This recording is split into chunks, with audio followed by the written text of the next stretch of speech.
Akkam jirtu daawwattoota fi hordoftoota sagantaa Galo show sin akkuma beektanii sagantaan kun torbeetiin keessummaa tokko qabadhee isiniif dhiyeessuu koon yaadattu.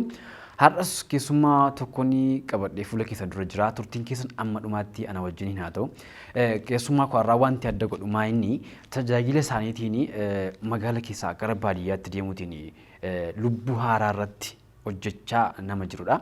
Baay'ee wanti nama gammachiisu inni fayyina lubbuu haaraa san nuyi arginu caala isa waaqayyo argeetti gammadu sanarratti nama duulee hojjechaa jirudha jechuudha. Mee kanatti baay'inaan qixxalamaan sagantaa keenya keessatti ni argama waan ta'eef mee amma dhumaatti na hordofaa. Baga nagaa dhuftan. Waamicha keenya kabajanii gara istiidiyoo sagantaa Galoo show qopheessuutti argamuu keessaniitiin guddaa isin galateeffachaa. Gara gaaffilee jiran yookaan immoo yaada jiraniitti isin dabarsa maal jennaani namoonni baay'inaan gaafa waa'ee keessan kaasnu eessatti argamu eessa tajaajilli isaanii maqaa isaanii dhageenya eessa immoo jiru kan jedhan gaaffii kaasu waan ta'eef sana wajjin wal qabsiisnee bakka argamaas hin kaastu bakka itti tajaajilaa jirtaniin kaastu sumarraan nagaan nu gaafadhaa. Nagaan waaqayyoo isiniif haa ta'u. Waamicha naaf gootan hundumaaf waaqayyo isin eebbisuniin jecha bakki itti argamu ani jalqabaa gara baadiyyaadha kanan ture amma garuu dhaabbataadhaan gara magaalaa Gincii ana dandii keessa gara magaalaa Gincii keessan jira jechuudha. Baay'ee namatti tola.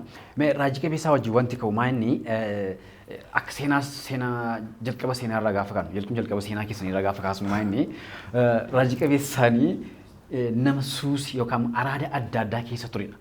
Jedhamee akka komiitti maalirraan ka'e gara araadaatti sin galche yookiin immoo araada kanatti maaltu sin galche maatii waaqayyoon beekan keessatti dhalattee akkamittiin suusii immoo araada kanatti maaltu si galche isa jedhu gaaffiin ka'u inni kan hojii wal qabsiisee beekaasaa kan gaariidha. Yaadachuu illee barbaadu garuu akka yaadadhu wanti na godhu wanta baay'ee jira. Gara Raajii Qabeessaa jedhamneerra kaleessa warra mana caatii keessaa warra mana shishaa keessaa waliin dha'uudha. Itti gaafatamaa isaanii turre jechuu kooti. Itti gaafatamaa isaanii turre yeroon siin jedhu waaqayyo bara keessatti yaada dubbate karaatti innisu isa jedhe garuu wanti ittiin mormuun jiru. Waan yaade waaqayyo hin raawwata. Ijoollummaa kooti jalqabee waaqayyo waa'ee koon dubbataa garuu akka carraa ta'e maatiin koo maatii buna oomishanidha. Gara qabeenyaatti dhumnee xinnummaadhuma kootti ka'een birri arguu jalqabeeni. Kana booddee bakka noormaalii gara suusiitti seenuun jalqabee qabeenyi jiraa ani hiriyoota wajjin qaamanii jiru wal baruun jalqabee kana booddee dippilii bakka suusiima keessan seeni jechuu koodha. Qabaa qarshii dadhabuutu suusiitti si galche moo hiriyyaa filachuu dadhabuu keetti suusiitti si geesse? Yookaan immoo araada kana keessa kan si galchi maayini? Sababni guddaan. Al tokko maaloodha seeti. Namni injooyin godhaa jedha. Nan gammadaa jedha.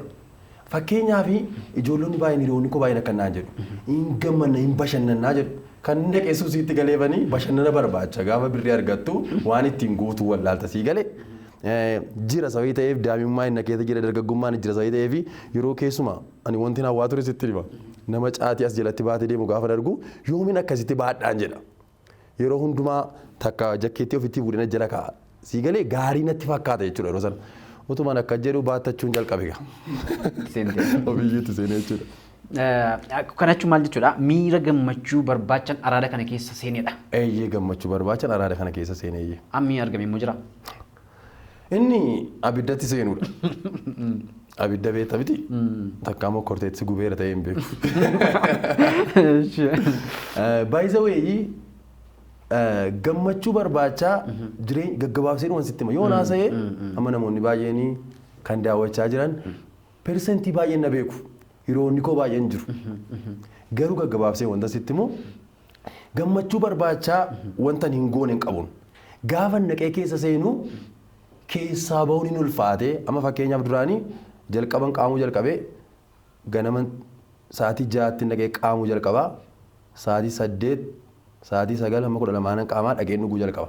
Sa'aatii 6 irraa immoo achi as siquu jalqabe gara 3 gara 2 siquu jalqabe. Hamma kanaa dhaqee galgala ciisee hamma lafti bari'utti hamma mana caatii argutti ani nagaan qabu. Qaamee galee immoo rafeen bulaan. Amma fakkeenyaaf namoota suusii keessa jiran araada garaagaraa keessa jiran waan gammadanii jiran sitti fakkaatu garatti keessaa bahan dhaba malee namni iddoo sana jaallu tokko iyyuu hin jiru. Akkas jechaa bulla halkan guyyaa qaamaa oollee halkan gaafa ga'u hirribin jiru achi kana keessaa nan baastu yaa Waaqayyoo kana keessaa nan baastu jedha. Hiriyaan koo tokko jira Heenok jedhama amma mucaa kiiboordii taphatuudhaasuma Finfinnee jiraata. Wajjin oolla yeroo baay'ee galgala ga'e cubbuu koonaa diisii kana keessaa na baasii jedha. Sii galee lubbuun koo wanti itti dhabde qabdi. Garuu hafuurri sun na qabateera. Halkan gaaf tokko ka'ee kannaan jedhe. Ati cal jettee qaamtee gitaa lammeen qaamin jennaan dhiisii Waaqayyo kana maamitii keessaa na baasaan jedha. Utuman akka jedhu ani araaduma hin jirre keessan seene sii galee jireenyi kee gaafa badu jalqabu al tokko miti kan badu. Namoonni araadatti amma fakkeenyaaf jalqaba caatiin qaama. Achirraan gara mana shiishaa ooluun jalqabe. Achirraan dhugaatiidha. Halkan keenyaa dhuguudha. Dhuguu baannaan rafee hin bulu. Qabeenya maatii koo keessaa ibsuutti hin galagale isa booddee. Yaa gaaffii kana si kaasuun kun maa'inni yeroo baay'ee amantoonni maatii waaqayyoon beekan keessatti dhalatan yeroo baay'ee mi'a amantiin beekanii mi'a amantiin qaban yookaan immoo namoota alaa dhufanii waldaatti yookaan immoo lubbuu isaanii gara Kiristoositti deeffatan gara fayyina bara baraatti kan deemantu waa'ee amantii maal akka ta'e dafee kan isaaniif galu isaaniidha. Warra maatiin isaanii waldaa keessattuu jiranii keessatti dhalatanii dafee isaaniif hin galu. Inni kun sirriidha. Yaada kana kan hin kaase jechuun gaaffii kana kan hin kaasee fi kanaaf jechuudha. Isumayyuu guyyaa qaamaa ooltee guyyaa akkas ta'a ooltee galgala baay'ee galtee boossadhaan jechuun infoormeeshiniin jiru kana. Maaltu si galee naan? Maaltu naa gale beektaa? Xinnoo ta'een daa'ima ta'een nan deeman ture cheerchaan. Warri keenya ijoollummaatti haati koo baay'ee nama waaqayyoodha. Waldaa keessaati hin tajaajilti koree kadhataa keessa jirti. Garuu yeroon xiqqoo sana ta'ee maal nu jedha seete mana qulqulleessa. Yeroo ijoollummaa jechuudha. Yeroo ijoollummaa kootii nan deddeebi'a. Konfiraansii jennaan hin hafu'an. Daa'ima ta'ee dhibee tokko ni kubsaddeen nan fe'ama. Seetanni gaasarraa beekaa na balleessuuf yaada hin dandeenye maleessa. Nan fe'ama yeroo hundumaa saban fe'amuuf jecha haati koo gaaf tokko gara waldaa na fuutee deemti. Gaafa na fuutee deemtu naa kadhatame waan sanarraa nan fayye. Wanti sun sammuu keessatti na hafeera. Fayyinni suni daa'ima ta'ee sammuu koo keessatti na hafeera. Kanaaf jecha gaafanii jireenyumaaf horii arguuni mana gooftaa keessaa badeedhan. Waaqayyo garuu harmee kootti dubbata. Isheen yeroo baay'ee si gabaabsuudhumaa fi asumaan itti bu'ee darbaa Waaqayyo akka jedhaan mana kee keessaa nama akka garaa kootiin qabaa jedhaan kan gubu ana. Amma fakkeenyaaf maatii baay'een ofii waldaa keessaa tajaajilu ijoollonni isaanii mana caatii jiru akkuma koo jechuudha. Amma haati kiyya gaafa dhattee kadhata keessa seentu mucaa keeyyuu hin jijjiire mucaa keessa caatii qaamu isheen amma nama baqachuu jalqabde naaf jecha. Waldaa baqachuu jalqabde naaf jecha. Hin rakkatte garuu waan tokko beekan yoo naqee ciisesi Kiristoos kan jedhamu keessa kooti na canaan na qaba na dhiphisa. Siin jechuun barbaade kanaaf yeroo na tuqeera hafuurri waaqayyo siin jechuu barbaadeetan yeroo sana xinnummaadhuma kootti na tuqeera jechuudha. Mee akkamitti baate gabaabsi? Akkamitti baate? Akkin itti bahee gabaabsa yeroon sitti immoo yoo naasa'e dheeraadha. Akkasan ta'e naannaa waggaa sadaffaa booddeen Walaayitaa Sooddoo Yuunivarsiitiin Makaanikaal Injiinariingiidhaan kan hin xumure waggaa sadaffaa yegguu ga'uu maatiin koo akka yuunivarsiitii jiru hin beekan. Ani amma yoo yuunivarsiitiin akkan 12 darbe beeku ani jedheen yennaan barumsa gilliin Finfinneetti baraddan jedheen abbaa kooti maaliif beektaa birrii siigalti miti abbaarraa fagaadhe yoo naannaa jiraadhe waan hin barbaade dhaqee mana keessaa buta.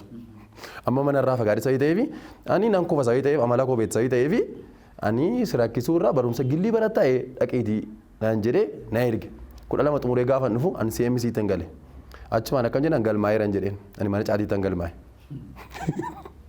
Kana booddee gaafa ji'i fulbaanaa ga'u Walaayitaa Sooddoo si ga'e maaliin si ga'e makaanikaalii injiinariingiidhaan na ga'e akkasii amma nan deeman jedheen ijoolleedhaan gaafan deemu achi nan deeme simisteera tokko fixee simisteera lammaffaatti sirni keenya nan filadhee makaanikaalii na ga'e bara jalqabaa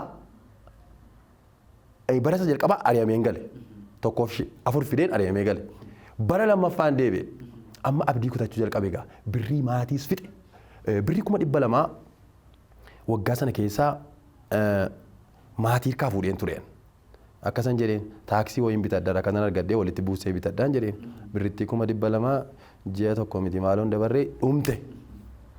Amma narratti baramuu barbaade maatiin koo isa akkan jiru baraniiru akkan barumsa hin jirres barameera.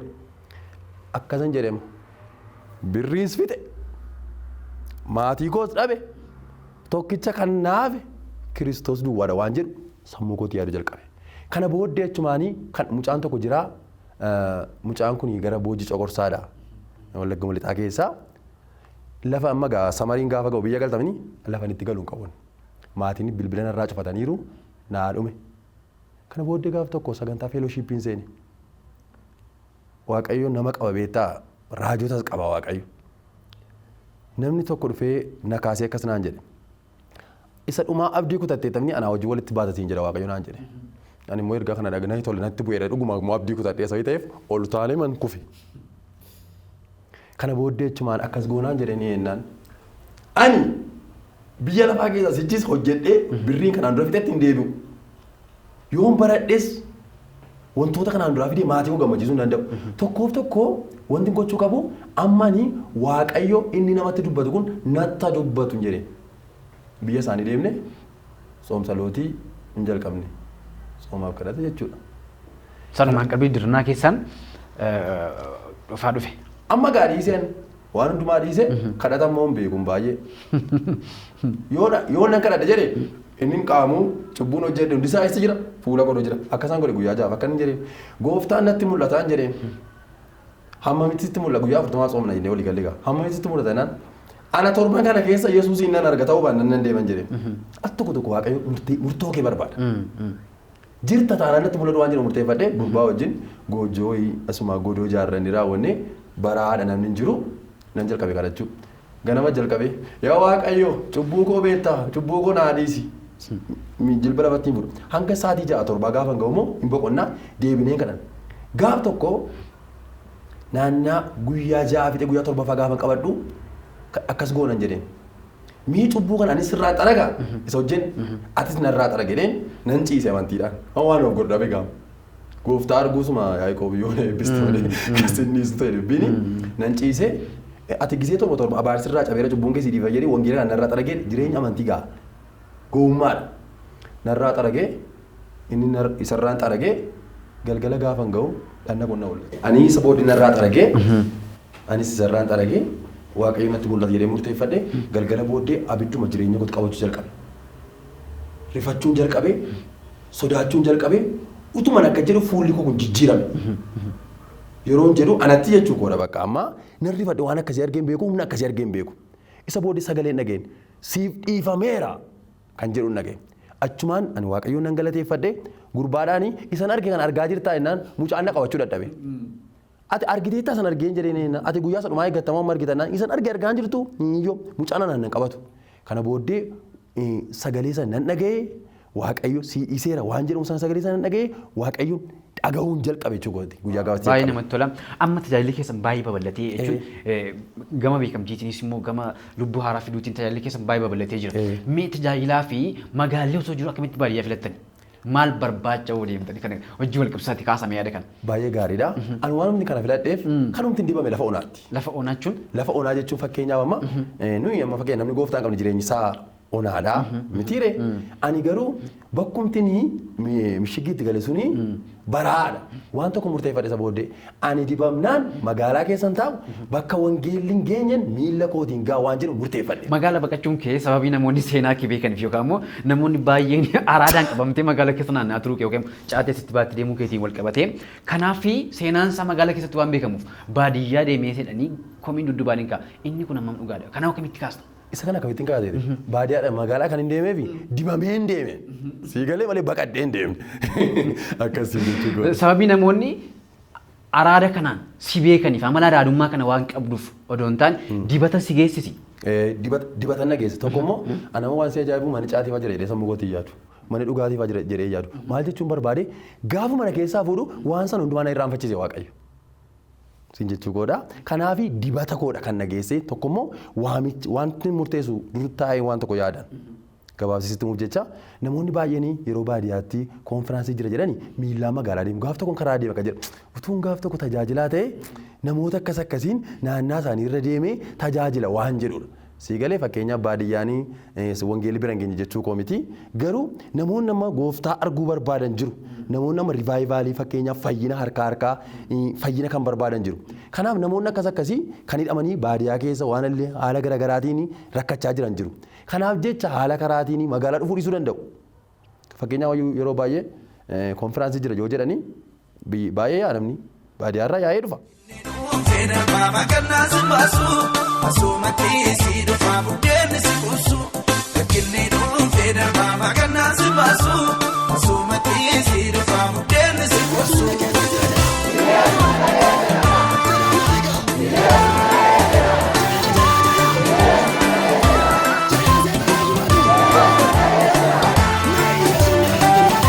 Raajii waan tokkotu sabaaf galuu qaba gaaffii kana keessa maanni waamichi dirqamaatu gara baadiyyaa si geesse moo fedha keetiin deemte?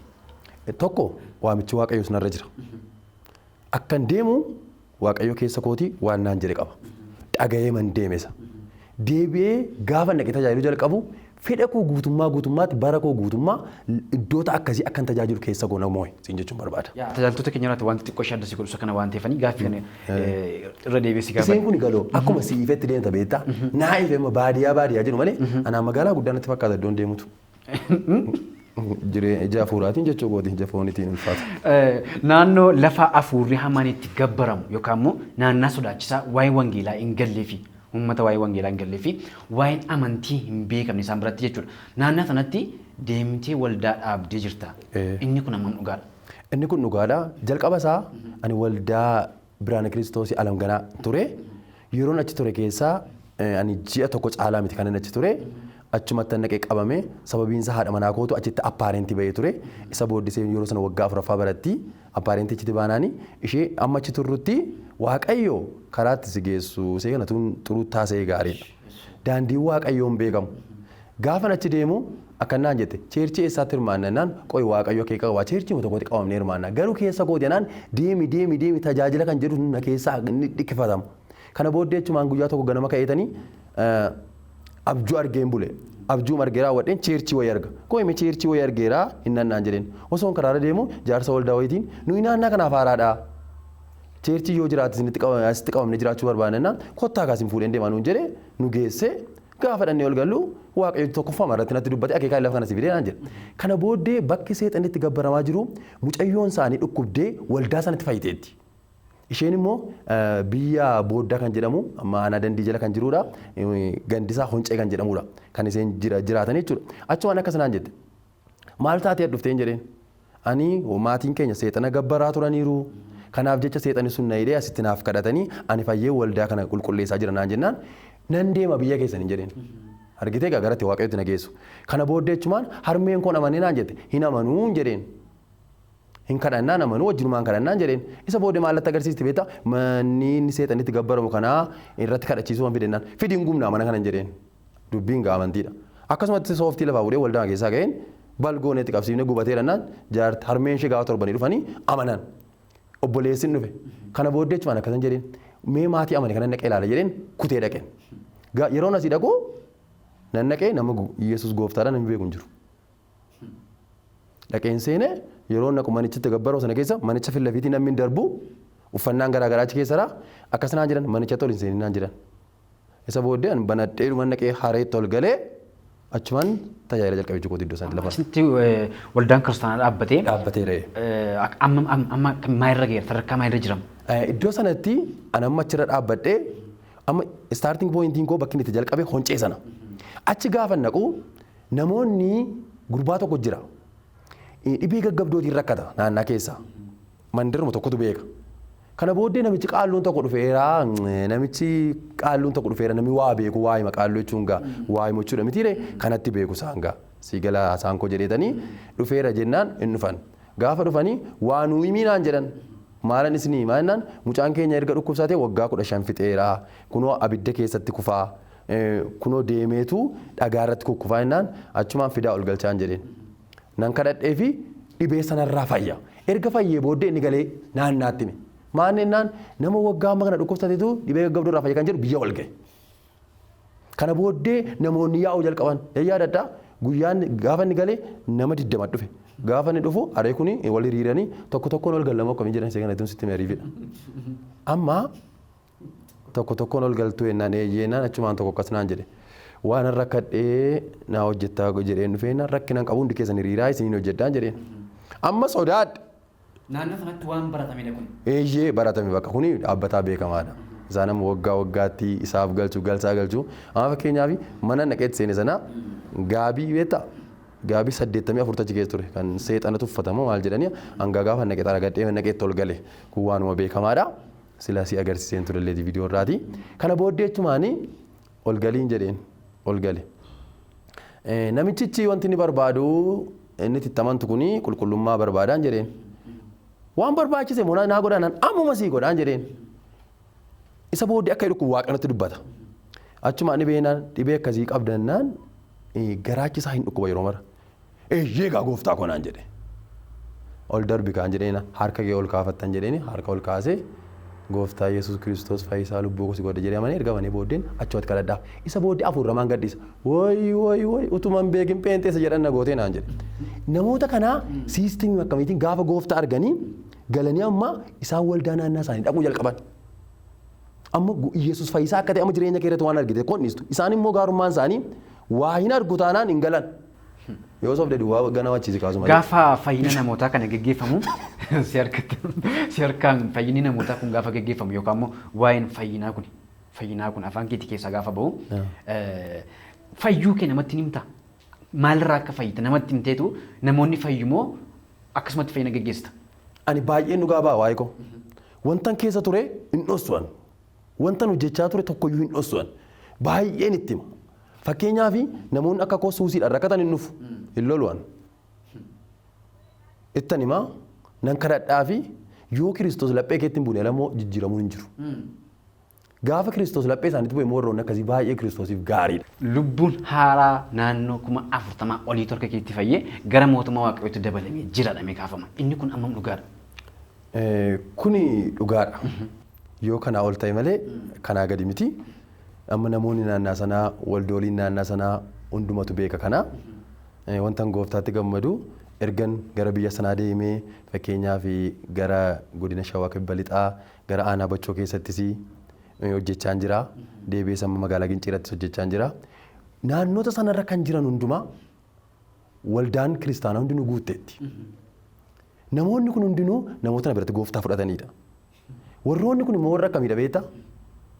Warra gooftaa jaallatan utuu hin taane warra namoota ari'atanidha. Akkamitti immoo gara gooftaa dhufanii yoo jettee tokkotu naannaadhaa dhufaa tokkoof fayyini ta'a waaqayyoon jijjiiraa inni dhufe sun hin taa'u. Kottaa wayiin argee fidee dhufu wal fiduu jalqaban guyyaa tokko na yaadadha. Anaa Bachoo sana gara maakeet bakka jedhamu tokko jira. Gara aanaa Daawodha. Bachoon xiqqoo sarraa hin fagaata. Naannaa sanatti sagantaa jalqabe. Akkasuma dirree mattiin yeroo hundumaa dirree irratti tajaajila ga'a. Dirree irratti tajaajila. Gaafa jalqabu guyyaa tokko kan yoomiyyuu hin dagannee namoonni hundinuu walitti himanii yaa'anii dhufu. Namoonni karaa sanaa immoo baay'een isaanii milikkitatti amanu sii galee kanaan dura yeroo iddoo garaagaraa dhaqanii waaqa qabatanii dhufu. Inni kaan baala kiisii kaa'a. Inni kaan dhagaa kiisii kaa'a. Kana booddee hundi isaanii yaa'anii dhufanii gaafa yaa'anii dhufan booddee namoota har'a amanuu dhuftanii jennaan jalqaba isa dhufnee natti miinaan jedhan. Maal jennaan sirriidhuma nu fayyisaa eeyyee yoo fayyuu baanne hoo inuma fayyitu. Kana booddee jechumaan gaafa waamu namoota 550 achi as bahe. Kun al tokkotti jechuudha. Isa booddee gooftaan fudhanneesin lakkiin benuun waan akkasii. Harka isaanii ol kaasanii namoonni 550 suni hunduma isaanii waaqayyo bilisa baasee hafuura hamaarraa bilisa ba'anii gammachuu guddaadhaan gara biyya sanaatti deebi'anii galan. Yaaddee namoonni hammi kuni ganda tokko keessaan dhufu naannaa fageenyarraa distaansii gargaraarraa hin dhufu. Isaan gaafa galanii himanii gaafa torbanii akkasuma wal baay'isanii fiduu jalqaban jechuun barbaade. Kanarratti kanaaf warra bilisa ba'antu walii muu jalqaban bakka walii walitti dha'amuu jalqaban. Kanaan dura fakkeenyaaf namoonni seexanaaf galma ijaaranii raawwatanii kan naqanii waan allitti kennaniif nyaata jedhanii dhugaatii dhuga jedhanii horii isaanii waggaa waggaatti kan kennaniif isa hundumaa cufanii yaaluuf jalqaban.